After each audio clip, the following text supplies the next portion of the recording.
अच्छा ये मतलब व्रत में ये धारणा भी होती है, मानना भी होता है कि एक समय वो भोजन कर लेते हैं, 2 समय भोजन का त्याग करना होता है। तो सर वो व्रत क्या फलित नहीं होता है? नहीं, देखिए आप कहते हैं ना, एक तुलसीदास ने कहा है, एक घड़ी आधी घड़ी आधी में पुनियाद, तुलसी संगत साधु की कटे कोटि अपराध।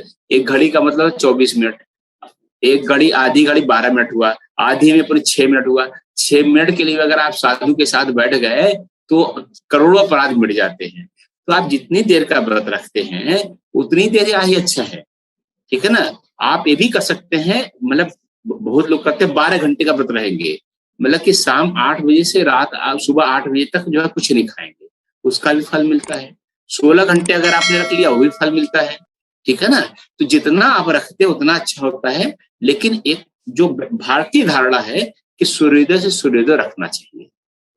बाकी चीजें तो देखिए वो बना दी गई हैं, तरह तरह के कर्मकांड बना दिए गए हैं कि शाम को मंगल के व्रत में देखा है मैंने, वो पुए बना बना के लोग खाते हैं, हलवा बना के खाते हैं।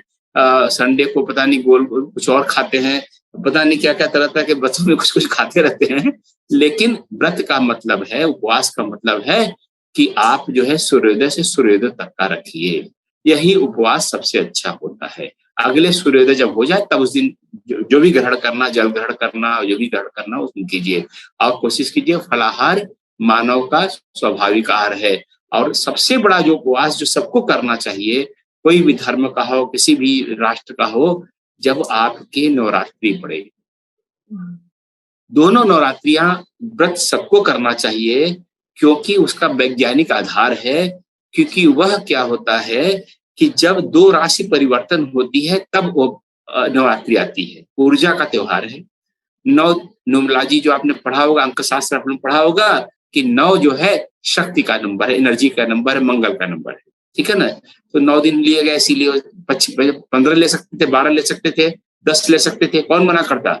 ऋषि को लिखना ही तो था कि 9 दिन की 10 रात्रि कर देते, 11 रात्रि कर देते। लेकिन उन्होंने 9 इसलिए किया कि ऊर्जा का त्योहार है। माँ दुर्गा ऊर्जा का प्रतिबिंब है, प्रतीक है। अब 9 दिन आपको ऊर्जा ग्रहण करनी है या ऊर्जा को शुद्धिकरण करना है, तो आपको अपने स्वाभाविक आहार पे जाना चाहिए, ठीक है ना। स्वाभाविक आहार कौन सा होता है? मानव का फल होता है। स्वाभाविक आहार का मापदंड क्या है कि जिस चीज को आप बिना कुछ किए खा सकते हैं वो आपका स्वाभाविक आहार है। शेर जो है मीट को बिना प्रोसेस किए खा सकता है, इसलिए उसका स्वाभाविक आहार है। गाय घास को, पालक को ऐसे खा सकते हैं, इसलिए गाय का घास और पालक स्वाभाविक आहार है। तो जो चीज आप स्वाभाविक रूप से खा सकते हैं, तो जो इंसान है वह जो है किस चीज को खा सकता है? फलों को खा सकता है, ड्राई फ्रूट खा सकते हैं, ये भी खा सकते हैं, वो भी जो भी खा सकते हैं, स्वाभाविक ढंग से जो आप खा सकते हैं वही आपका जो है स्वाभाविक आहार है। तो इसलिए फल आपके स्वाभाविक आहार हैं, गेहूं आपका स्वाभाविक आहार नहीं है, चावल स्वाभाविक आहार नहीं है, आलू आपका स्वाभाविक आहार नहीं है, ये सब स्वाभाविक आहार नहीं है। आप जो चीज को बिना कुछ किए हुए सीधे खा सकते हैं, प्रकृति से प्रदत्त चीज को, वही आपका स्वाभाविक आहार है, ठीक है ना। ऐसा मत कहिएगा कि चॉकलेट मेरा स्वाभाविक आहार है क्योंकि रैपर खोला और खा लिया, ठीक है ना।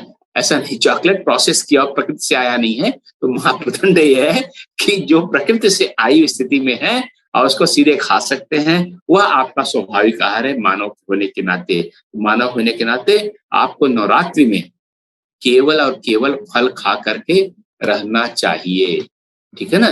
फल के अतिरिक्त जो है और कुछ भी नहीं खाना चाहिए, ठीक है ना। यह पूरा नवरात्रि का विधान है। यह ध्यान दीजिए, अगले 6 महीने तक कोई भी बीमारी, बड़ी बीमारी, संकट नहीं आएगा। कोरोना भी अधिकतर नवरात्रि वालों को हुआ नहीं, हुआ भी संक्रमण तो कई किसी को गंभीर स्थिति नहीं हुई, ठीक है ना। यह नवरात्रि का विधान है। आप लोग सब रहिए जो है, अगर जितने दिन रहा, अगर नहीं अभी तक रहा है तो कल से शुरू कर दीजिए 5 दिन के लिए, 4 दिन बचे। एक्चुअली इस बार तो और बोनस है, 8 दिन रहना है, ठीक है ना। 8 दिन का नवरात्र है, तो यह व्रत रखिए, ठीक है ना। व्रत के बारे में मैं समझता हूँ कि और कोई आप लोग की शंका नहीं है, ठीक है ना। तो मैं आगे